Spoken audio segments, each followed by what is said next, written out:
Hello and welcome to the 42nd episode of Inherited Will, a One Piece podcast, a weekly podcast discussing each week's manga chapter and a reread of past chapters.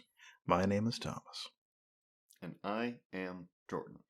This week we'll be jumping right on into chapter 1039, then later finishing out the Thriller Bark arc with chapters 478 through 489.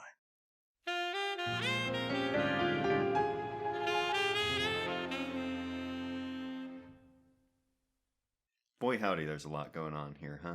Yeah, it's a very gooey forest. Yes, not my favorite kind. Some cool mushrooms. Yep, the Monkey King. There he is. Yeah, just eating a banana, showing us the way. I mean, they were obviously lost. Sanji's shirt, I presume, says, "I want freedom." They're emerging from a cave. Zoro bumped his head. Yeah, he sure did. Poor guy. Yeah, I assume he got lost, and that's why he's been corralled with, like, Frankie, the biggest, at the back to catch him if he goes astray. That's a wise move. Robin's wearing a cowboy hat and uncovering a skull decal over there. Yeah, Brooke's not the only skull in this one. All in all, looks good. Don't understand why it is so gooey up there, but that's really the only weird thing about this forest is that there's goo on the yellow bits. Yeah, that seems like their next obstacle. Anyway, on to the chapter itself. It is a juicy one, that's for sure. Oh boy, is it. Chapter 1039, Top Billing, where we start off pretty much as high as we have seen so far. Our camera angle is actually above Onigashima, so that's pretty dope. Yeah, I love that you can see the, like, smoke of Kaido and Luffy's fight on the top. Mm-hmm. You can hear the stomping and tromping of the people down below. Something's going grr. I'm assuming that's Momonosuke. I hope so. Speaking of Momonosuke, last we saw him, he was trying to slow down the motion of Onigashima because he was having a hard time putting up his own clouds. But he seems to have ascended since then to being able to actually reverse the motion of Onigashima. So he's actually pulling it backwards a little bit, which is great. Good work, Momo. This is a big upgrade. Yeah, I mean, he's not using his own clouds, right? He's just manipulating the ones that Kaido has there. Right. Last we heard, he still was having a rough time making suitably sized his own clouds, but he can seize Kaido's and pull real hard. So is this... I mean, I presume that if Kaido were to, like, focus on this more, he could easily snap Momo back. But he's kind of busy, right? Like, that's what's going on. That is my current headcanon, yes.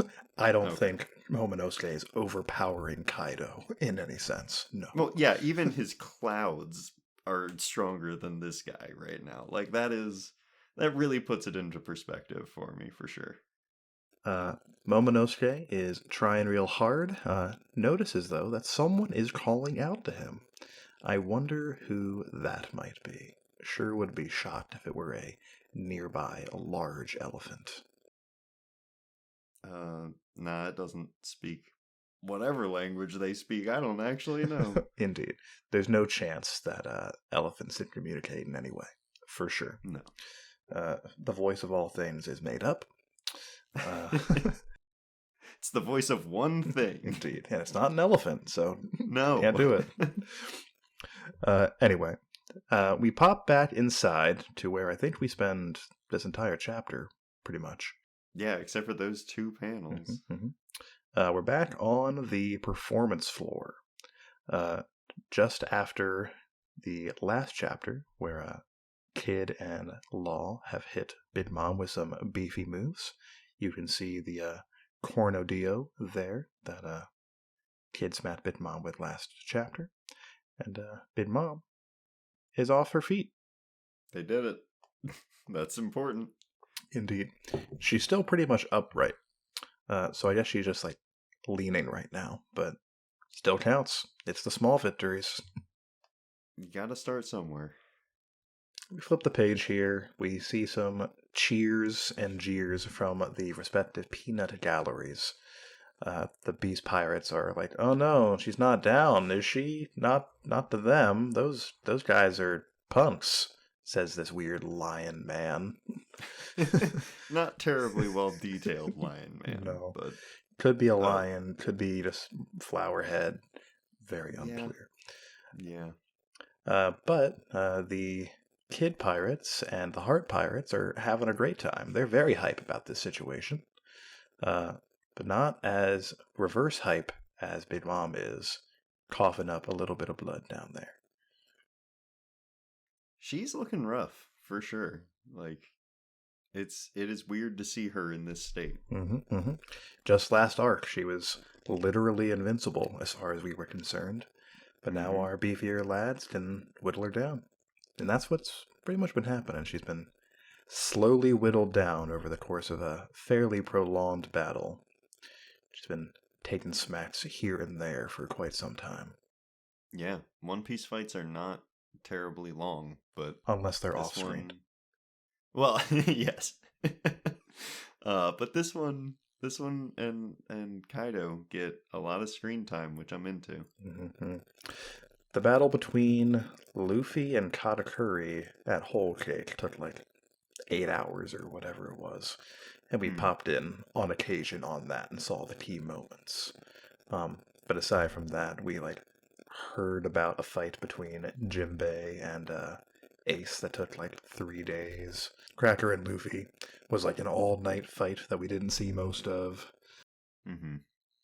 So I guess they've been getting longer with, well, the Jinbei one wouldn't have been recent, but lately they have been lengthening, I guess. Big Mom, in a rough way. But even though Kid and Law are also not looking great themselves, still have time for banter. So that works out great for them. Law is cross that 2 times now. He's gone in with a reasonably sized attack, and then Kid swoops in afterwards with an equally large attack to make it look like he's the cool guy doing the big damage, and Law doesn't appreciate it. I wouldn't either. This is also what makes me think that Law has just kind of been lying. Well, they've probably both just been lying about how their powers drain them or whatever. They don't want to give away everything. They're still definitely not friends. That's my new headcanon. Yeah. That's just the best way I can justify how they've said 4 times now that they're pretty much out of gas. Especially with what happens later in this chapter. But first, Big Mom gets to do a cool little trick. Yeah, this is heckin' crazy. Apparently, Law and or Kid's attacks have been doing some pretty significant damage. Her arm is broken, and she said that she's cracked some ribs, which is impressive. But what she does to remedy the situation is uses a little bit of her own soul to turn her own bones into homies, thus regenerating them? That's what it seems like. Her arms say, "Yes, mama." So that's pretty bonkers. It is. I mean, has she done this before? Because she just did it, right? I can't imagine many situations where she would have broken a bone. Yeah. Big Mom is one of the tinier characters in the franchise for sure, so I can't imagine there have been many situations where she's needed to do this. Yeah, even in her younger days, she was always formidable. So maybe she just came up with this on the spot in the heat of battle with her mind going crazy. But this feels drastic. I mean, I guess you have to pull out the drastic moves at this point if you're an Emperor of the Sea and you're getting tossed around. If we're not going to see especially impressive stuff from Big Mom here, then this is, as far as we know, pretty much the final opportunity. So this is Oda sliding in some more cool things that the Soul Fruit can do. Yeah, there's a lot of cool things. Apparently, while this is going on, your boy Law and Kid still going back and forth. They're really for real about to use their super duper moves. Really won't have any strength left after this one for real this time. That's just Law saying that. Kid's just mad about the orders. He doesn't say anything about final move situation. He's still just salty about the like hippo and elephant thing that Law said on the previous page. I mean, it's so good because that's what I specifically said I wanted too, right? Like more animals. Meanwhile, Big Mom combining her beefy homies together to form her weird super duper laser sword, which she uses to slice the Cornodillo in twain. Kid's not worried about it though. Like he said like 8 times now. It was just scrap. But he is like alarmed by it initially for a sec. I assume that there's some like repelling force where he's obviously flown up into the air. So that would be jarring. Well, it's the but also on the following page, before he says, that's nothing, this is just scrap to begin with, we've got some alarmed ellipses, which would have been after the initial slice would have happened. That could just be like, oh, a chance now to make my move, which he does. Yeah, that's true. Let's Big Mom get in some lines real quick, but then the time comes. Like we said, gotta give her moments. She does sound cool here, though. She's like, hey, you think you're any different than the hundreds of people just like you we've murdered and sunk? We've been reigning as emperors for decades, since the days before you were weaned off your mother's milk. I love it. Yeah, Big Mom's it just feels so in character.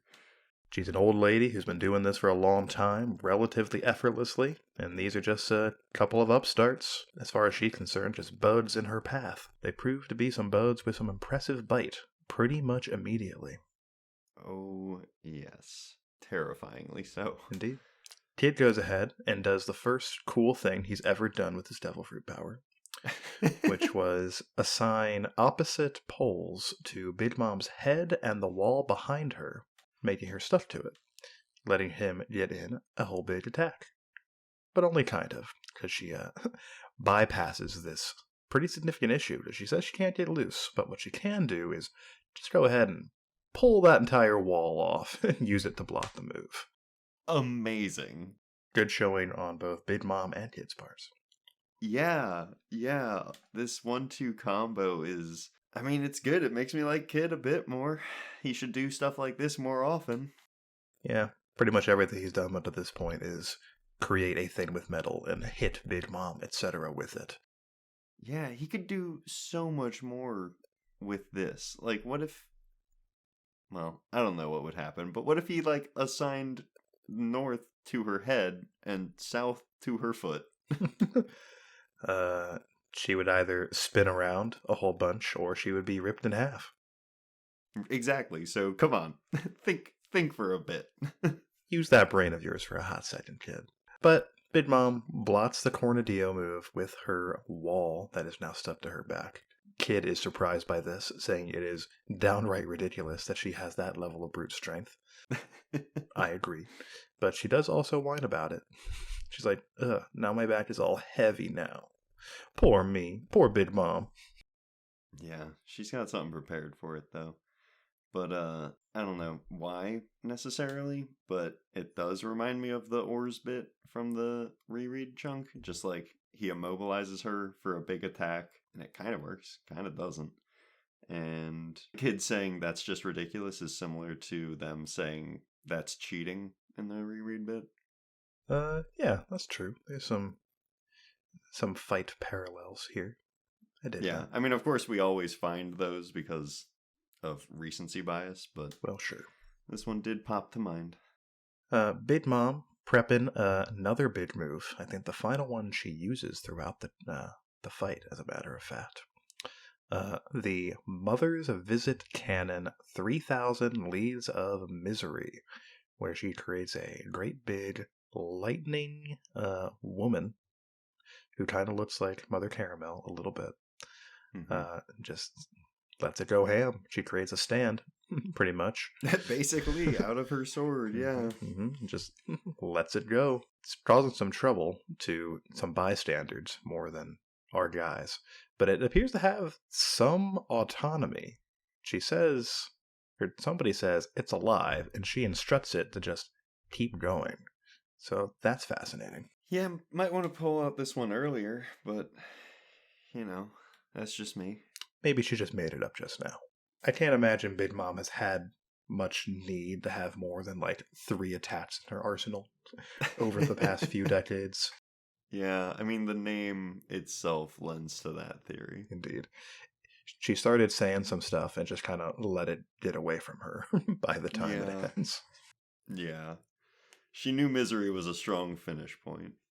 I'm sure this is some sort of reference, but I don't understand it. Nope. But that's going off and doing its thing. Law, though, has been prepping a little something. Dropping a great big round thingy on her big dumb head with his tact move. You can see on his hands it says eat. Yes. I was waiting for it. It's so good. Mm-hmm, mm-hmm. And eat it she does. She just kind of takes that one to the noggin. Oh, yeah.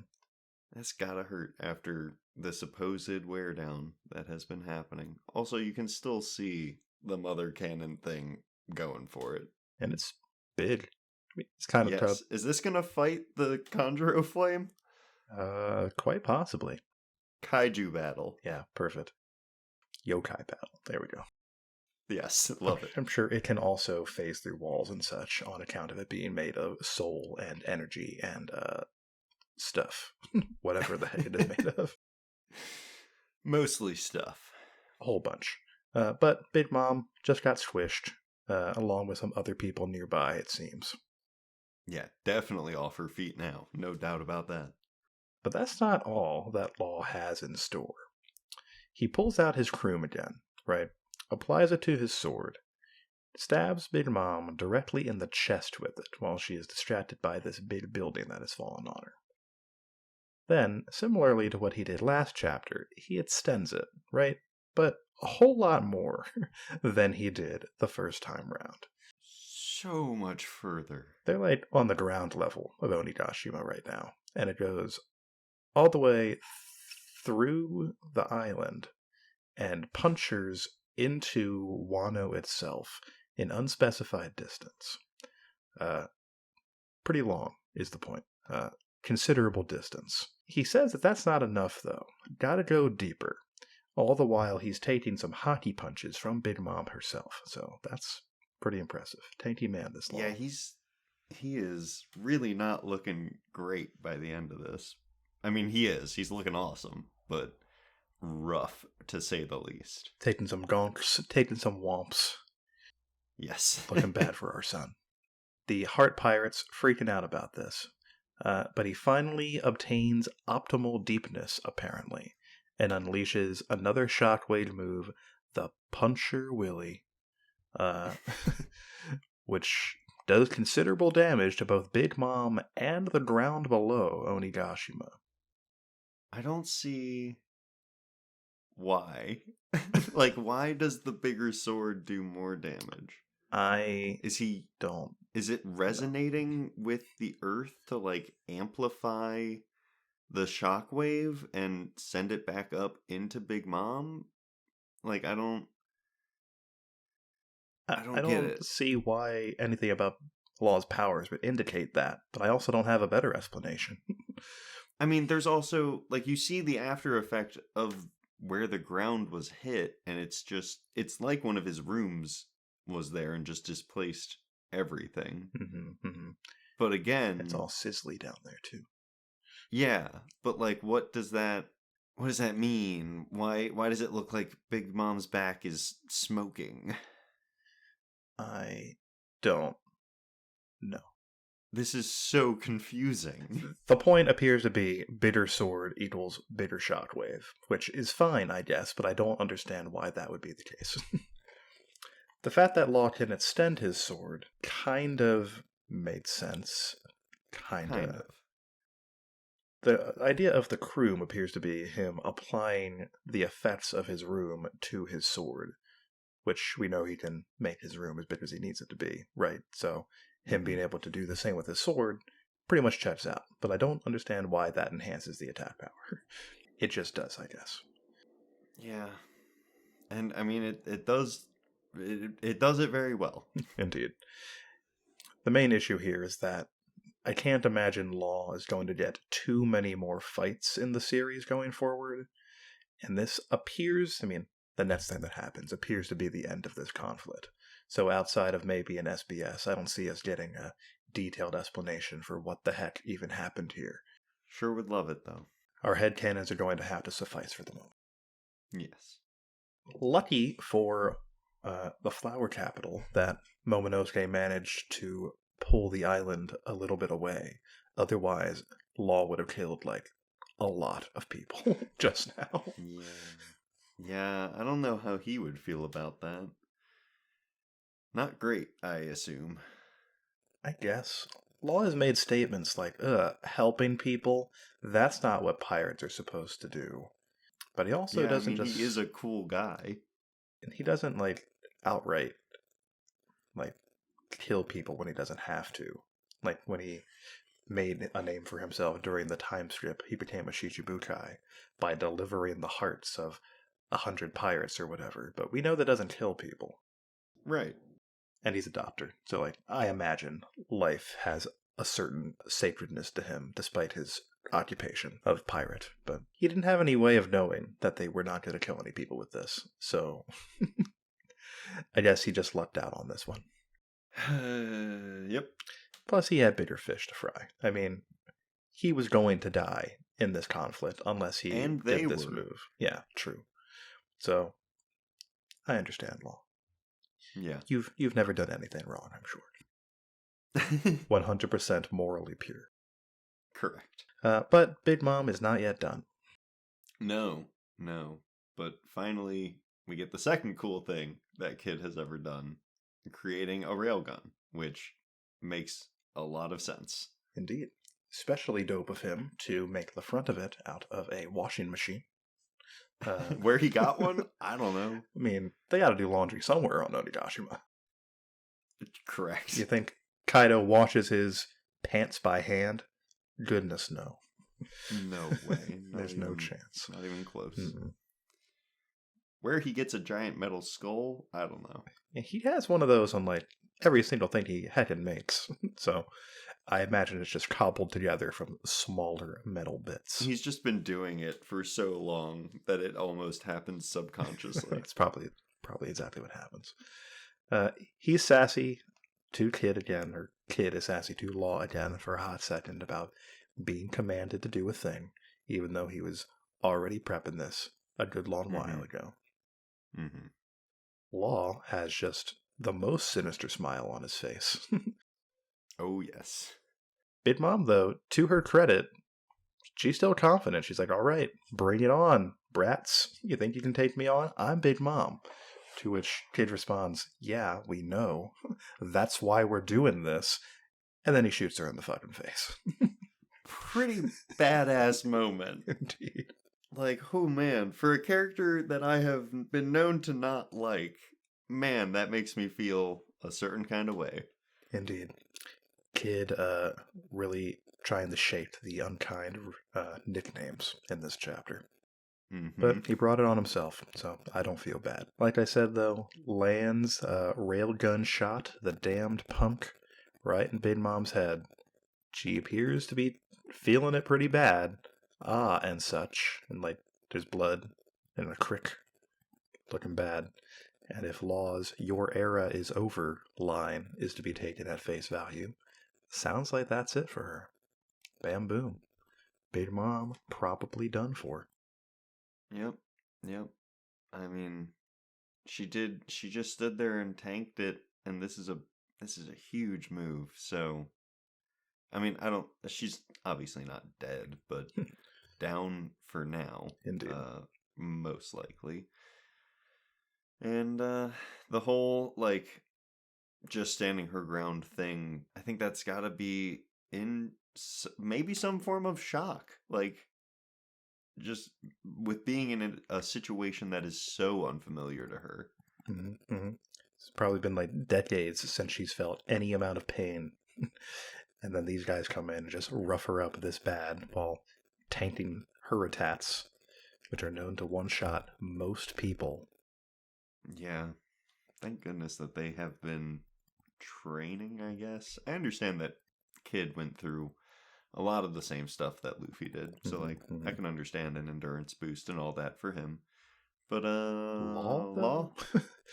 Law is not known to be able to take very many attacks prior to this fight. No.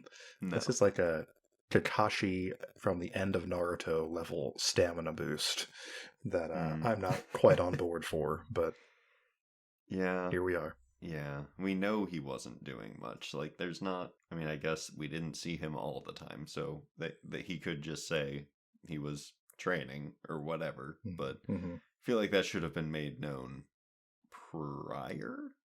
I suppose so. I mean, we pretty much never get like direct statements that any character is training. Right, it's just the assumption that they are getting stronger through actual battle. But Law hasn't done much of anything since Dressrosa, where he just kind of got thrashed by Doflamingo, a character that is considerably below even somebody like Katakuri. This is quite a jump for the big guy here. But he's also, like, his ability is tailor-made to be able to fight somebody like Big Mom, who has considerable physical defense. His power just bypasses all that. For sure. But he's... like, he's supposed to be a glass cannon. He's got the cannon, but he's also made of lead. Apparently like, so. Whatever. I mean, he's a mainstay character. He's a fan favorite. He gets this. Like, that's just how it works. And he looks awesome. So, cool. He does come out of this looking pretty cool. He gets the final word of the fight. So, good on you, Law. Even though Kid is the one that actually finishes the job. I'm sure Kid will have words about that next time we see him. Oh, for sure. As a whole, I'm fairly satisfied with the Law and Kid versus Big Mom business, with the slight complaint about, like, these people's durability being off the head in charts, apparently. Yeah, I mean, but again, that's a pretty common thing in One Piece. So, like, whatever. Indeed. It's a small complaint, but it is there. Still, for the most part, aside from this attack, not made very clear how Kid has been dealing considerable damage to Big Mom. So we're, again, left a headcanon that she's just been whittled down little by little. And it was justified a little bit. He was like, even, like, the river can cut into stone given enough time. So that's pretty much what we've been talking about. And he does say, like, oh, your skin is really tough, but if I, like, throw stuff at you, you can't protect your inner organs. So, fair enough. Yeah, and it's also, I mean, like you said, Law doing real damage, throwing her off her game, would probably leave her more vulnerable. Like, I would think so. I don't know if she could make her haki as strong when she's not at full power, right? I'm also kind of happy that haki didn't play that much of a role in this fight. Like, we see it. Right? Like, it's for sure happening, but, like, they're not talking about it or anything. They aren't even talking about, like, awakening. I mean, not since it started happening, but yes. Yeah. It feels more like a classic, like, matchup, powers-based One Piece fight, as opposed to the haki is the end-all, be-all. That is the Kaido confrontation that is happening right now. And, like, how most One Piece fights post-time skip have been. Good on you, Big Mom, Kid, Law, Oda, us. Applause for everybody involved. We did it. So, with Big Mom out of the way, that makes it official that Raizo versus Earlobe's confrontation is among the most important things. The most thrilling, therefore the most important. Quite so. And Kaido's still up, CP0 is still around. Conjuro's flame monster. And that's pretty much it, yeah? Well, it depends on how you look at the Zoro Grim Reaper situation. I suppose that's true. Not sure what's going on there. What happened to the other ninjas under Earlobe Man? Did they just get scared off or something? I think, like, the main guys, like the ones that had, like, names, were mostly taken out by the Oni virus and Hyodoro under the influence of the Oni virus. He did that weird like Oh, hair right. thing and took out the Yes, leader yes. of Kaido's samurai and a lot of the ninjas. Okay. I guess Orochi is still around doing something with Hiyori. And I'm sure Dendro is making himself useful in some fashion. Sure, you say that so often, and I do believe you. I just need to speak it into existence, that's all. It'll get there one day. But that's pretty much all I had to say on this chapter.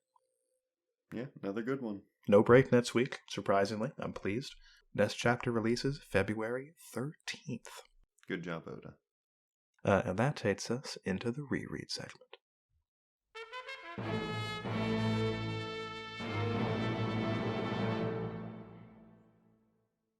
478 to 489.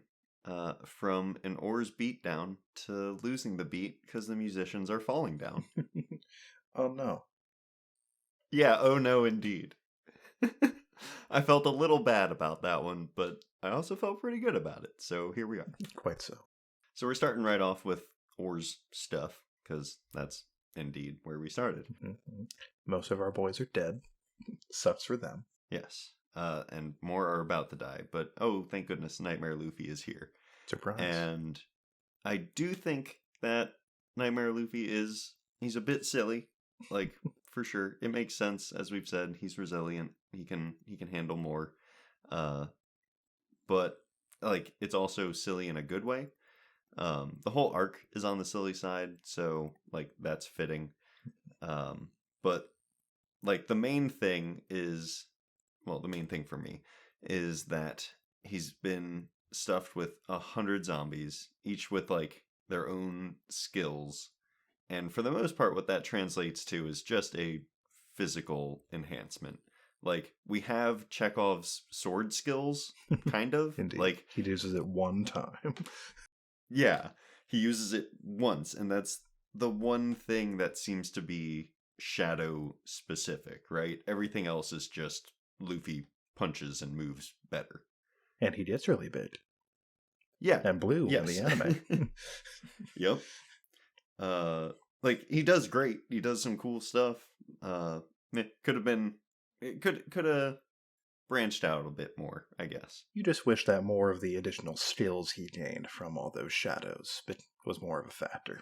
That's all. Yeah, I wish that was showcased in some way. Like, I guess maybe when he grabbed Orz's back and he did, like, a suplex thing, that could have been from one of the shadows, but... Yeah, Luffy doesn't do very many suplex moves. That's mostly a Frankie thing.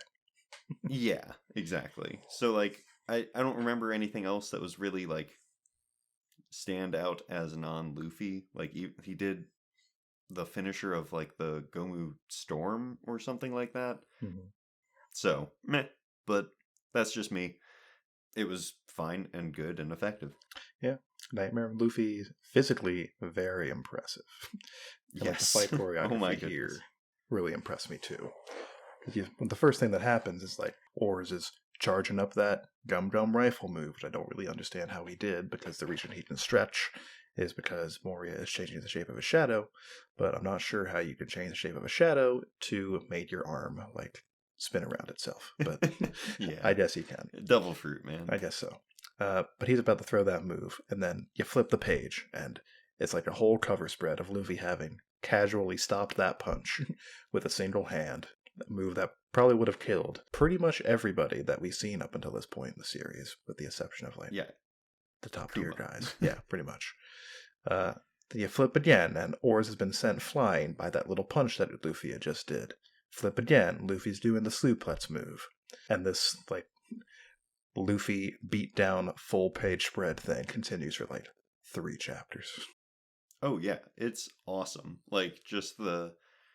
Like you said, most of our dudes are down some, like, down, capital D. Mm-hmm, mm-hmm. And then complete flip. It's so satisfying. Mm-hmm, mm-hmm. I also particularly like that in order to topple the big bad, Luffy had to rely on people that aren't on his crew and that he had actually never even met before. Indeed. In the moment, I'm like, it probably didn't feel quite as good, but like with all the the information we have on Lola now, it feels really fitting. Like she would be pretty smart. She would be able to survive and figure stuff out, and I like it. And this kind of continues on in the future from what I remember, like just other people joining, helping the Straw Hats because of one reason or another. Usually it's because Luffy's just a charismatic dude, but here it's just people are like, oh man, we're screwed. We need someone. You'll do. And Luffy's always been pretty good at like figuring out pretty quickly who he can and can't trust in a situation. Like Lola could have been just like an agent of Moria, just trying to murder him, on the sly. But Luffy trusts her, and he was right to. Mm-hmm. Also, like I don't personally see a way that the Straw Hats could have figured out the shadow thing. So like, or without it being at least a bit forced. Like I guess Brook could have known something about it, but he already did that with the salt, so that would have felt weird. So that just works for me. Yeah, I can't think of any reason why Brook wouldn't have already volunteered this information before things got this bad. Well, of course. Yes, but I'm just saying like I don't see how any of the Straw Hats would have gained that information. Like so it was well done in my opinion. Applause to Lola. Yes. And then after Nightmare Luffy, once they kind of get beat down and get back up again, where they do like a whole team combo, which is satisfying as always. That final hit, the impact on that, where they've like straightened out his spine and they just destroy it, so brutal. Like from the explanation Chopper gives to Luffy's two hands connecting with his face, it is the perfect payoff. That is all pretty dope. This is the kind of stuff that I and a lot of other people, I'm sure, kind of wanted the Kaido battle to turn out to be. Like a team-up effort between all the Straw Hats. And I think that might have been perhaps more satisfying than Luffy just kind of becoming strong enough to solo the man. But I would have enjoyed it more, indeed, for sure. Because we don't really get very many of these like team-up battles between the Straw Hats and a single guy plus Moria. So two guys. I love it. It's all pretty sick. Also, this is just coincidence, but when I was reading 480, which is where the crew like gets back up to team up and take down Oars for real, the song The Man with the Machine Gun from Final Fantasy VIII came on, and it just fit the build of the chapter so well that I couldn't not bring it up here. Special shout out to Nobuo Uematsu from Final Fantasy. Love that guy. Next, we've got Moria. Like, even with Oars dealt with, Moria is quite the barrier to be overcome. I'm noticing a bit of a pattern here. A pretty obvious pattern in this particular chunk where things appear to be settled, and then, surprise, Oars gets back up. And then they beat Oars. But surprise, Moria's still around and gets even beefier. And then Moria goes down. And then something else, arguably even worse, occurs. But we'll get to that in a hot second. Yes, we will. A lot of ups and downs. A real roller coaster this fight has been.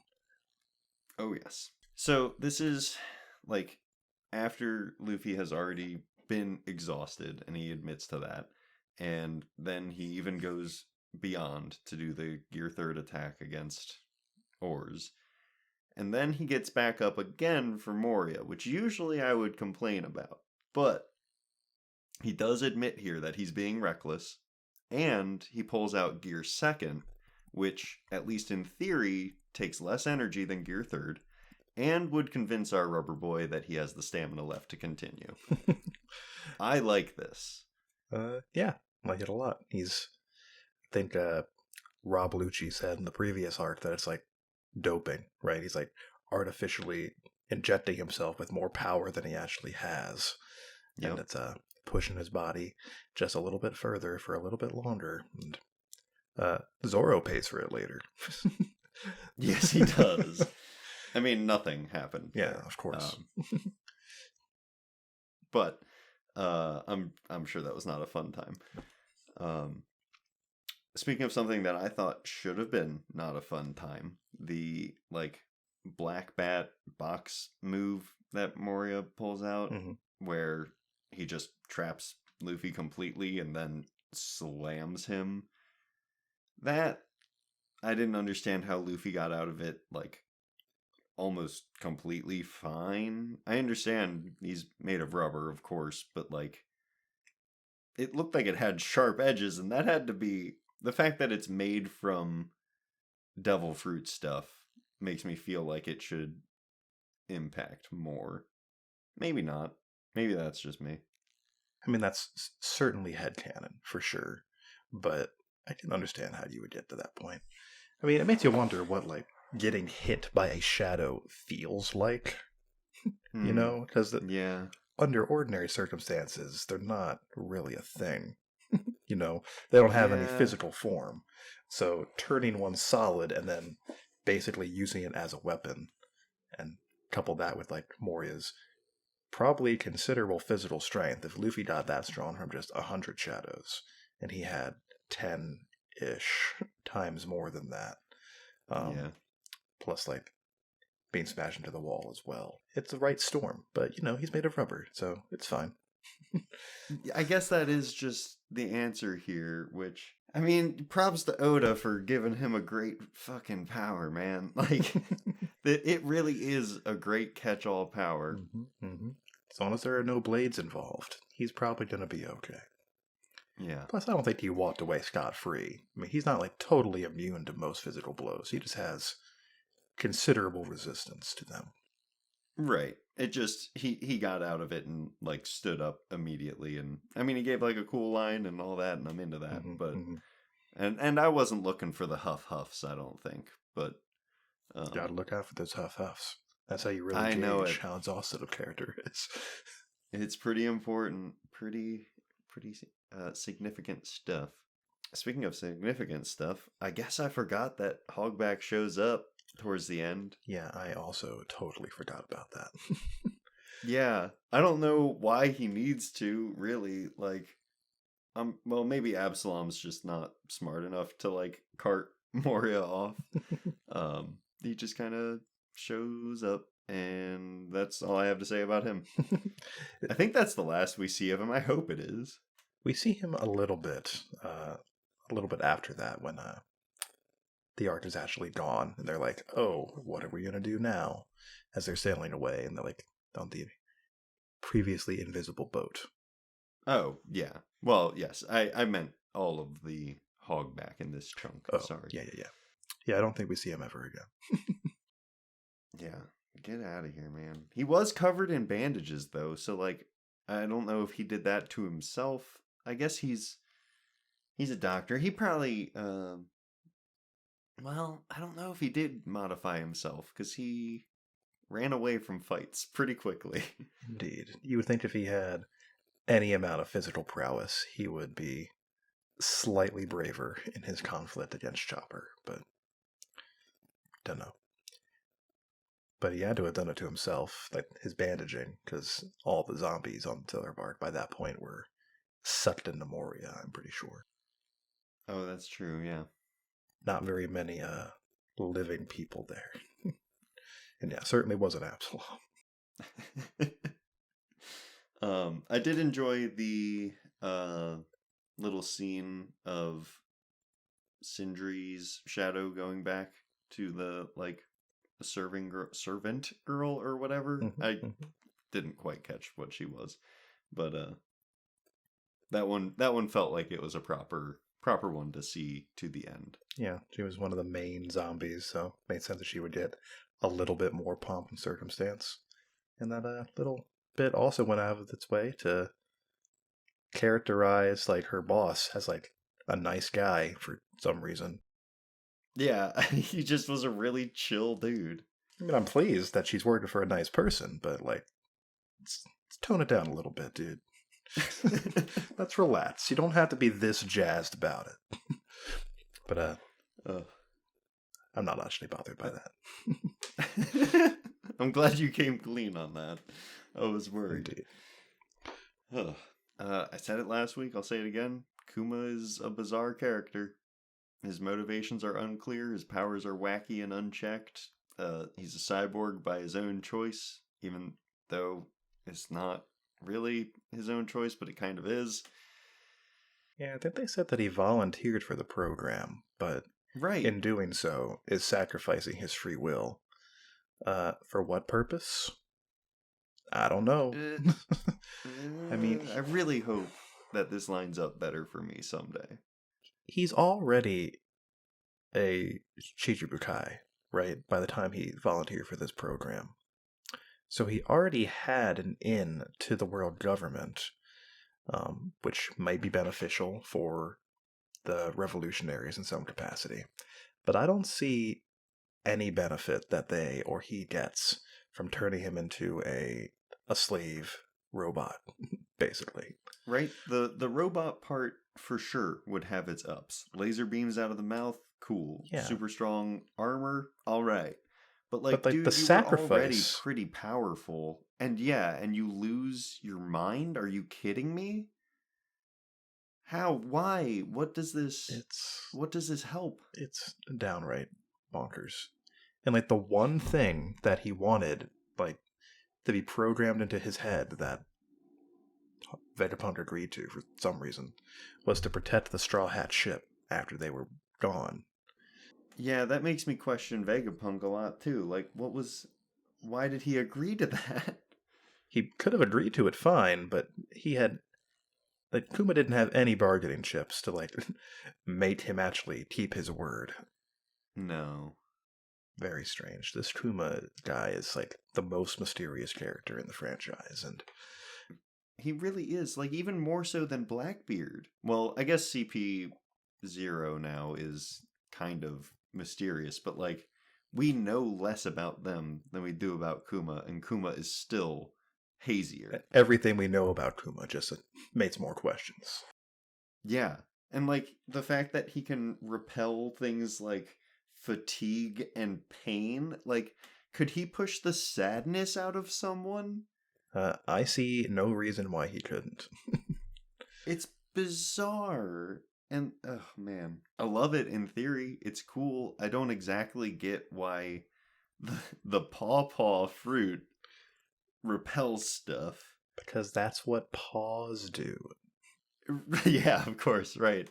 Duh. There's no clever pun about it, Jordan. That's just the inherent ability of any creature with paws. You go into the forest, you find yourself a real bear, and this is what they do. This is how they hunted in ancient times. Yeah, bears are great jumpers. Both my dogs and my cat are shooting lasers every which way. I have to, like, take special precautions to prevent Zoro, my dog, for those at home, from creating a paw pad shaped air bomb in the living room. It's a whole mess. Don't get creatures with paws as pets, folks. It's bad. It's bad news. Yeah, well, I mean, to be fair, my cat does push the sadness out of me sometimes. So Well, that's downright adorable. There's some give and take there. I have no such benefits. Well, sorry. He also says that the stuff he reflects fires at light speed, which is pretty bonkers, considering that Zoro dodges a whole bunch of those immediately after. So I have to imagine that he exaggerated that. But I can't imagine they even know what light speed is in the One Piece universe. So it's fine. He's just wrong. That's my headcanon. Kuma's simply mistaken about the speed at which it fires. He just rounded up pretty fast to light speed. Yeah, he was just like, no one's really been able to dodge these before. I'm just going to go with light speed. Just make that assumption. Fair enough. I mean, when you're that powerful, you can just do whatever you want. I really don't know who could have beaten this man, honestly. If you can repel everything. Yeah, as long as he can move his hands fast enough to block. And it sure does seem like he can. Because he can, like, teleport, too. Yeah. Pretty crazy. His body is hard as heck, tanking Sanji's kits without even budging. Zoro can't cut him. Basically, like, breaking his leg. Maybe not that far, but, like, causing pain to Sanji. Hurt him. Zoro couldn't cut him. He's got that laser beam. That's pretty crazy. It's a mess. Plus, he's got, like, huge AoE attacks, too. Took him a hot second to charge it up, but... But, like, he could do that whenever he wanted. No one would be able to do anything while he was charging it up. Or he could teleport slightly away, charge it up, and then just throw it. Indeed. Like, whatever. Very beefy man. That's why he had to be put in the state that he was. Like, he just was too powerful, and Oda had to take him out of the game. Even though we learned all these things about him at once. So he rode himself into a corner and rode himself out of it simultaneously. Oh boy. Yeah. But despite being mostly robot, he's also a man of some honor, what with this whole Sanji and Zoro debacle that they go through. Yeah. Yeah, the fact that he's even willing to, like, give them the chance to... I mean, obviously he doesn't really want to follow the world government's orders. He probably would have a good time defying them.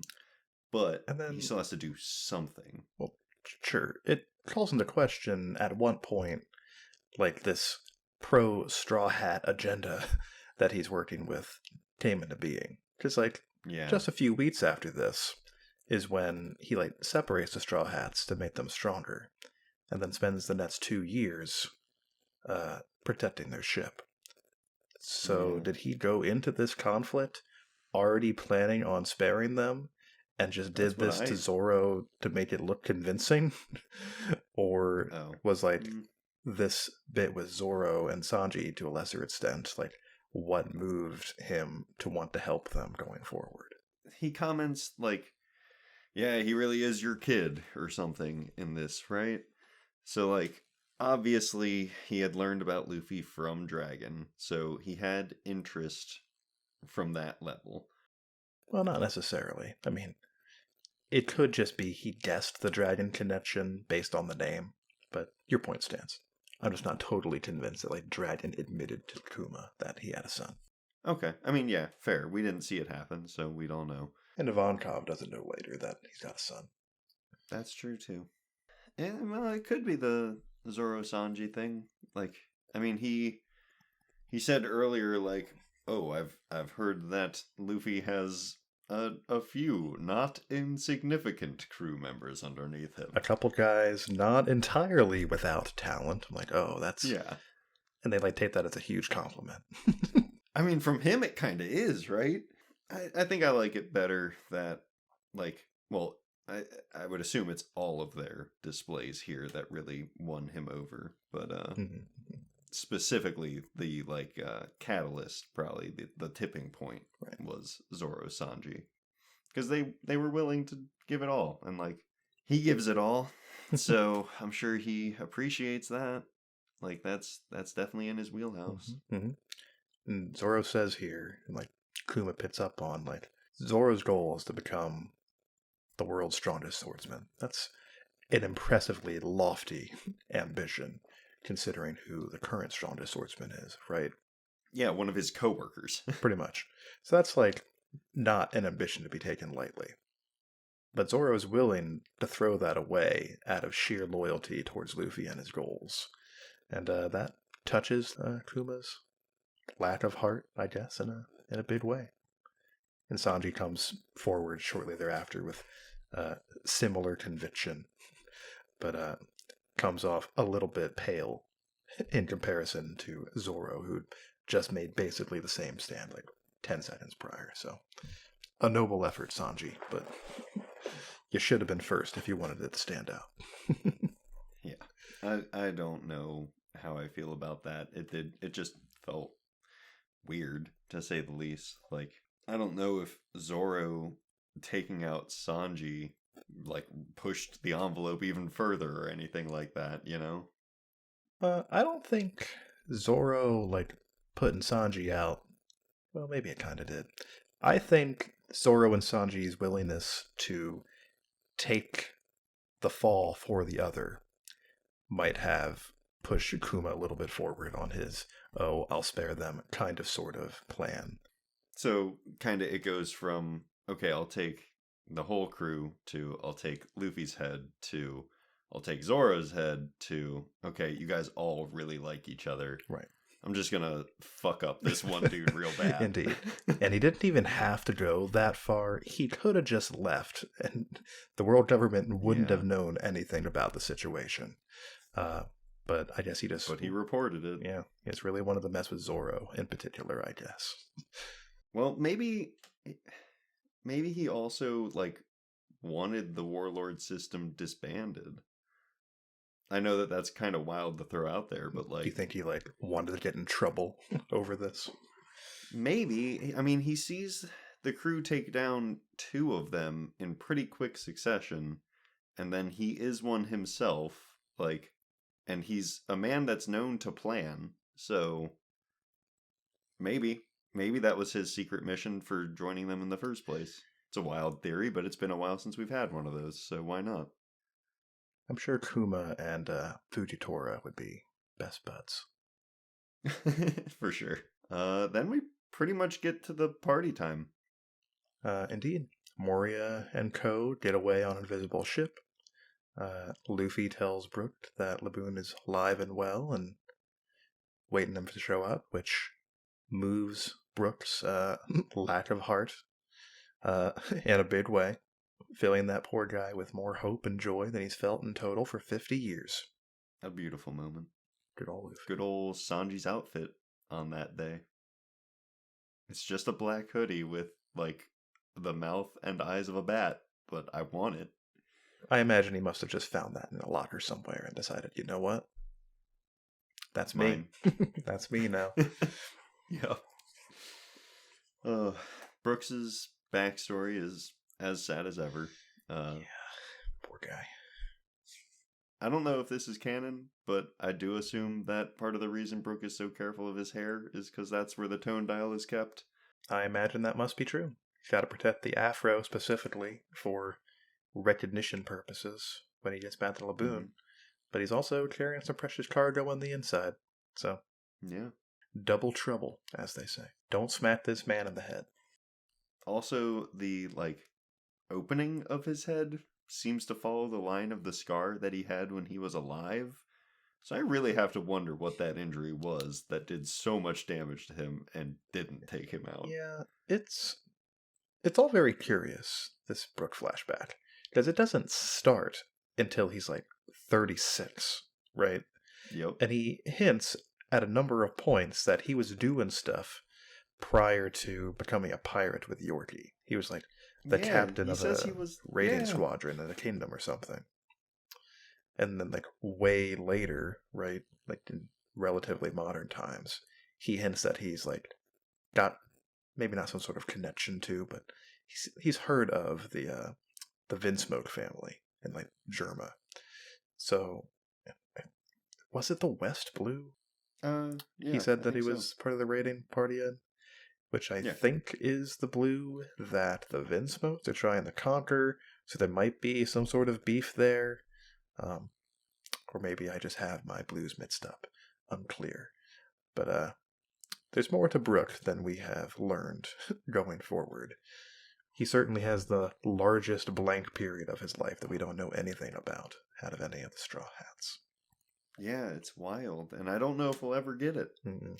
I certainly don't think we're getting a Whole Cake Island style Brook arc anytime soon. I would love that. Oh my god, that would be amazing.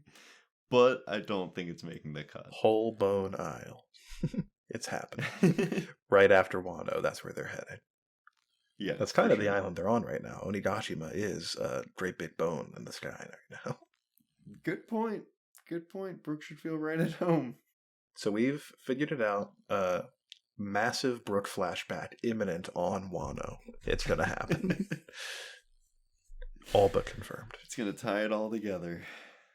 Lola talking about her mama and how Nami should seek her out if they're ever in trouble gives me a whole mountain of anxiety and stress. Yeah, it turns out pretty bad advice on Lola's part. Well, it could have been good advice if gone about correctly, but chances are that would not happen. Yeah. We know that Lola's got, or Big Mom rather, has some beef with Lola. So they would have to present it in a way like, oh, we killed Lola and took this. But they had no reason of knowing that there was beef there. So that's kind of what gets them into trouble on Whole Cake, as a matter of fact. So, silly Lola. Indeed. Poor, naive Lola. That's what I got, man. That's where we're at. It's pretty much all I had too. I guess we'd be remiss to not mention in brief that, oh no, Ace is dying or something. Yes, yeah. He's not looking great. We learned about the Beaver cards, which I had forgotten were made from fingernail clippings. Yeah. Weird. Yeah. Not terribly weird for the universe we're in, but like weird. Also a concept that doesn't come up very often for how dang useful they are. I mean, kind of, sort of. For the majority of the post-time skip era, Beaver cards have kind of been how we're getting around for the most part. Because you can't get to Zoe, for instance, without one. Yeah. And they've been trying to get to specific places, which they can do because they already have agents stationed on those respective places. Right. Okay, I rescind what I said. It's just kind of like a background detail, basically. Right. So you cannot be blamed for forgetting.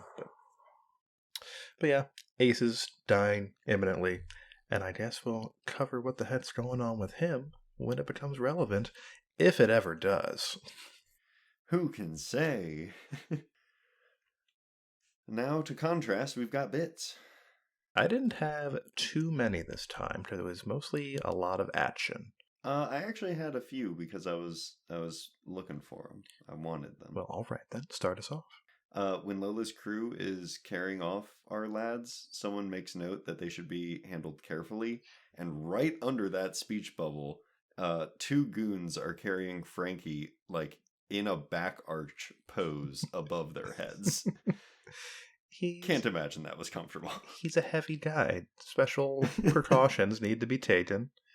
And I think just getting him away from the situation takes priority over making him a comfy man. Okay, I'll give that to you. Let's see. The first time that Nightmare Luffy sends oars flying, the zombies see it coming, but they can't possibly fathom that could be Big Man oars flying through the air. But it makes much more sense for it to be a out-of-nowhere rain cloud or a giant bird. Giant bird got me good. All of those are much more likely situations than the man who they've already seen being sent flying a number of times prior to this. Yeah. Zombies be silly. That's all I'm saying. Oh, for sure. When Kuma reveals that he is a paw human, Robin imagines just 3 cats saying meow. That's 3 kind of like poorly drawn cats just meowing it up. That's pretty much what I think of whenever I think of Kuma too. So she has the right idea. She usually does. A real cutie bear, that Kuma. Right after Sanji stops the human form of the Risky Brothers from blabbing about the whole Zoro business of it all, they are so inspired. They just think this man is so dang cool that they literally steal his exact words when questioned about what they were talking about mere moments ago. He said it best. And they shamelessly stole it from him and scurry away, all proud of themselves immediately after. I think they're like jittering out of excitement too. They said the thing that Sanji said in a cool way, so that makes them cool too. Oh yeah. Luffy almost dumps a whole barrel of booze on Zoro to help him recover. He's just like, well, this works with me and meat, so Zoro's favorite thing will make him feel better, right? Pretty much checks out. Certainly wouldn't have made him just cold and sticky. That's for sure. I'm sure it's just a matter of time before, in a similar vein to Luffy, Zoro learns how to drink sake in his sleep. Oh, I'm amazed it hasn't happened already. We've seen him like lift weights in his sleep, I think. So I'm pretty sure that's true. And the last one I had was actually during the Where Are They Now cover arc that began this chapter, or this set of chapters. that's pretty good stuff. In one of them, Iceberg is conducting interviews for a new secretary, because of course Khalifa turned out to be a evil secret agent, as we know. One of the applicants in the line behind him is one of the Yagura Bulls. I'm so glad you pointed that out. Very pleased about it. If I were Iceberg... Yeah, that whole cover is good, but specifically the bull being in the back, just like smiling as big as can be. He's delightful. They like let him in the door. They gave him like an applicant badge and everything. Oh yeah, he's got a number. I'd love to see what his resume looks like. It's very wet. Oh boy. The last one I have is when one of the pirates on Lila's crew informs Brooke and Sanji that mermaids don't wear panties. They both have nosebleeds, but, you know, Brooke only has one spout because he has no nostrils. I'm sure that happens often, but it was good. Yeah, I never put that together, but that's pretty good. I like to imagine Oda like went to draw the second nosebleed dribble and he was like, wait a second. Hold on. Good old Oda. Yeah. If that's your last one, I guess that pretty much wraps us up for this week. Next week, I guess, since there's no break, we'll be back covering 1040 and whatever the heck the next chunk of chapters is going to be.